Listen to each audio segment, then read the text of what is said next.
harnessing jealousy as your superpower is an advantage across the board. The specificity of like how to leverage a conversation around jealousy to take it the next step. I would say the way to do that would be to really just invite them into like, I'm on this personal growth journey and I am in the process of making friends with a green-eyed monster. And it is so fucking uncomfortable. Have you done anything like that? Like get it about them too. Like get curious about where they're at. They might have a whole different relationship with jealousy and actually learn from you. And there's nothing sexier than learning something from a man. Like, oh my God, you're on this. Maybe I need to up my skill set too. Like, oof, I'm like motivated to better myself. That is partnership material. Somebody who motivates me to better myself and continue my personal growth. So that I would say is the entry point. If you want to have jealousy be like an access point for having that, let's progress this. It comes from, that is vulnerability, saying I'm like in this process and it's like wild. How about you? Have you done anything like this? That would be the angle I would take for that.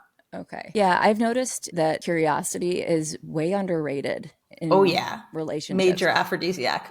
Yeah, nobody really talks about it. There was an ex of mine, his sister-in-law had said to me, when he gets like X, like this, get curious. Yep.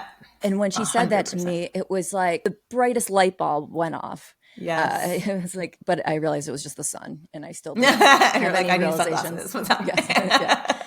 But it did set off this light bulb. And I thought to myself, oh my God, if I only knew this sooner. Yeah. So you can probably say better than I can why curiosity is so helpful in dating and relationships. But why is it really helpful in dating? And how do you show it in a way that's attractive, similar to jealousy? Yeah. I mean, curiosity, absolutely agree. Number one underrated quality when it comes to just intimacy, connection, dating, relationship, like total aphrodisiac. I always like to say this is actually one of the foundational tenets I coach from: curiosity over conviction across the board. You might think you want something, but if you want to experience it with another person, start with curiosity. Hey, have you heard about this thing? This kind of bleeds into the kink conversation. You heard about this thing before? What do you think about it? What do you know about it? Do you want to learn more with me?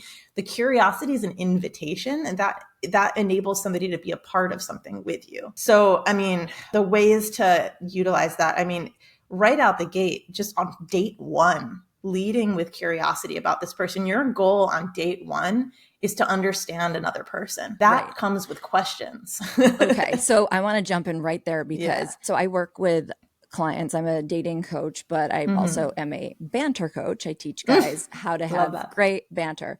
And I always say, limit the number of questions because it can become this dry information exchange. Oh, yeah. However, I still want them to seek out information. I just have them do it in a roundabout way rather than question after question. It's not an interrogation. That's definitely not what I'm saying. Right. You don't want to feel like you're on a job interview unless you're used to sleeping with your boss or whatever.